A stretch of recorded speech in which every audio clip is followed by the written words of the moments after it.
काय काय टाकलं याच्यामध्ये? खत, त्याच्यामध्ये अगोदर त्याची माती, नंतर लेंड्यांचं खत आणि आपलं भस्म असं टाकलेलं त्याच्यात. शेणखत.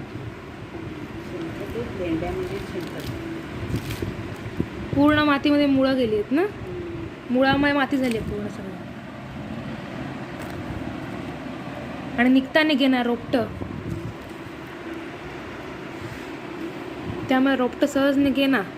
ते वरती कसे काय रोड शेतात त्याच्यामध्ये समाधान नाही. तर ह्याच्यामुळे खतामुळे झालं सगळं ते. हे बघ, मातीमय मुळं झालीत सगळी.